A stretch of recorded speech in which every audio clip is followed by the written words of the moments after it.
La historia de la silla eléctrica comienza con un nombre que muchos no conocen, pero que cambió para siempre la forma en la que se aplicaba la pena de muerte en Estados Unidos.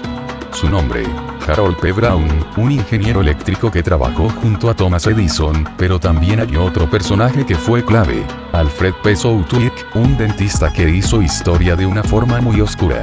Todo comenzó en el siglo XIX, una época en la que el mundo estaba fascinado con la electricidad. Las calles comenzaban a iluminarse con bombillas, los primeros electrodomésticos aparecían, y las grandes mentes como Thomas Edison y Nikola Tesla peleaban en lo que se conocería como la guerra de las corrientes. Pero mientras unos soñaban con iluminar ciudades, otros pensaban en cómo usar la electricidad para matar. En 1881, Alfred Southwick, un dentista de Buffalo, Nueva York, fue testigo de un accidente. Un hombre borracho tocó accidentalmente un generador eléctrico y murió instantáneamente. Southwick quedó impactado por la rapidez e indolora que parecía haber sido esa muerte.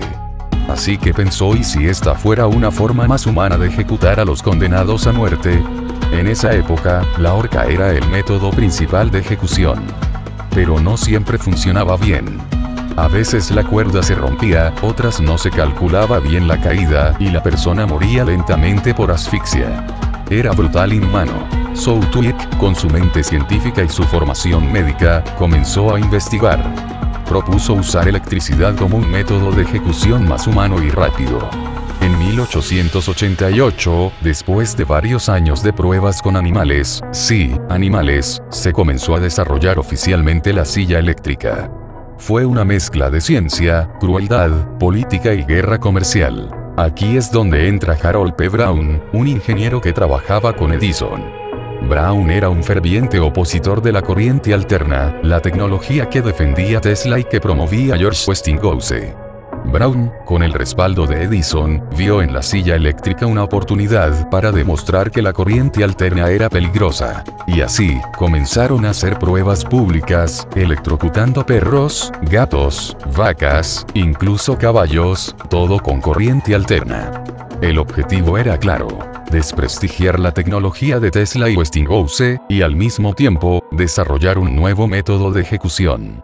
El mensaje era claro: si esta corriente puede matar, entonces es perfecta para ejecutar criminales y peligrosa para tu casa. El resultado fue una máquina siniestra. Una silla de madera con correas de cuero, un casco metálico y electrodos que se conectaban al cuerpo del condenado. Todo alimentado por un generador de corriente alterna. La primera persona ejecutada con la silla eléctrica fue William Kemmler, el 6 de agosto de 1890. Fue un experimento brutal. El primer intento falló, y el cuerpo de Kemmler comenzó a quemarse, mientras gritaba. La ejecución fue tan terrible que incluso los testigos dijeron que habría sido más humano usar un hacha. Pero el daño ya estaba hecho. La silla eléctrica se había convertido en realidad. A pesar del horror de ese primer caso, otros estados de Estados Unidos comenzaron a adoptar este método. Durante todo el siglo XX, miles de personas fueron ejecutadas en sillas eléctricas. Fue símbolo de justicia para unos, y de tortura institucional para otros. Lo más inquietante de esta historia no es solo el hecho de cómo nació la silla eléctrica, sino por qué se inventó. No fue solo por humanidad. Fue por política, por orgullo científico, y por dinero. Edison usó la silla como una herramienta para desacreditar a su competencia. Southwick buscó una muerte más digna, pero terminó creando una de las formas más crueles de ejecución. Y Brown, obsesionado con la guerra de corrientes, usó su conocimiento para diseñar un aparato mortal.